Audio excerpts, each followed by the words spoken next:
Hi friends. சமீபத்தில நான் சந்திச்ச ஒரு பெண்மணி சொன்னாங்க, "நான் என்னுடைய பெற்றோருக்காக என்னுடைய வாழ்க்கையையே பணயம் வச்சேன். என் வாழ்க்கையையே இழந்தேன். அவங்கள கவனிச்சுக்கணுங்கிறதுக்காக தான் நான் இத செஞ்சேன். ஆனா, அவங்க அத வந்து புரிஞ்சுக்கவே இல்ல. இன்னைக்கு வரைக்கும் நான் செஞ்சது அவங்களுக்கு பத்தல." அப்படின்னு தான் அவங்க சொல்றாங்க, அப்படின்னு அவங்க சொன்னாங்க.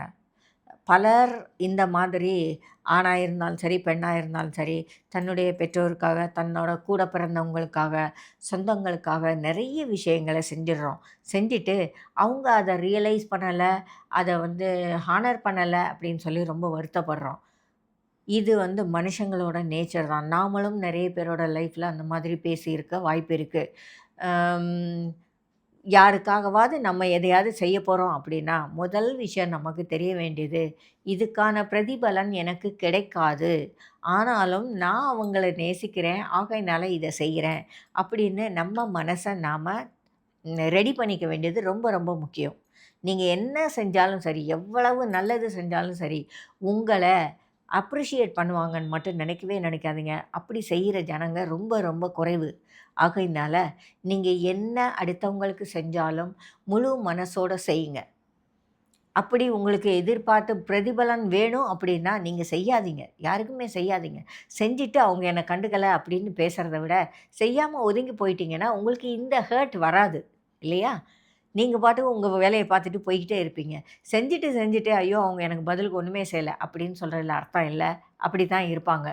நாமளும் நெறைய பேர்கிட்ட உதவிகள வாங்கிக்கிட்டு, பதிலுக்கு உதவி செய்யாமலோ, அல்லது அந்த அவங்க செஞ்ச உதவிக்கு நன்றின்னு சொல்லக்கூட முடியாமையோ கூட நாம இருந்திருப்போம். அதெல்லாம் எல்லா மனுஷங்ககிட்டயும் இருக்கிற பலவீனம் தான். ஆகையினால, உங்க சொந்தங்கள் உங்களுக்கு உதவி செய்யல, உங்க சொந்தங்கள் நீங்க செஞ்ச உதவிக்கு மரியாதை குடுக்கல, அப்படின்னலாம் ஒரு நாளும் வருத்தப்படாதீங்க. அதுதான் மனுஷ இயல்பு. அதத்தான் நம்ம தெரிஞ்சுக்கணும். உதவி செய்றது நம்ம நேச்சரா இருக்கணும். நம்ம சொந்தங்களுக்கு நம்ம உதவி செய்யலன்னா வேற யார் உதவி செய்வா? நம்ம அப்பா, அம்மாக்கு நாம செய்ய வேண்டியது கடமை. அத வந்து நம்ம பெருசா சொல்றதுல அர்த்தமே இல்ல. நம்ம கூட பிறந்தவங்களுக்கு நாம செய்ய வேண்டியது நம்மளுடைய கடமை. அன்பின் நிமித்தம் நாம செய்ய வேண்டி இருக்கு. செஞ்சு தான் ஆகணும். இல்லையா? அதக்கூட நம்ம கணக்கு பார்த்துட்டு நான் செஞ்சேன், எனக்கு பதிலுக்கு வரல அப்படின்னு சொல்றது நியாயமில்ல. சந்தோஷமா செய்யுங்க. சமாதானமா இருக்கணுங்கிற நம்பிக்கைக்காக, நீங்க உங்க லைஃப் வந்து எந்த கில்ட்டும் இல்லாம, நான் எனக்கு முடிஞ்சத எல்லாருக்கும் நான் செஞ்சேன். அவங்க எனக்கு பதில் செய்யலைன்னா பரவாயில்ல. அப்படிங்கிற ஒரு பீஸ்ஃபுல் மைண்டு உங்களுக்கு வரணும்னா, சந்தோஷமா எல்லாருக்கும் தேவையான விஷயங்கள செய்யுங்க. மற்றத நீங்க அத பத்தி கவலைப்படாம விட்டுடுங்க.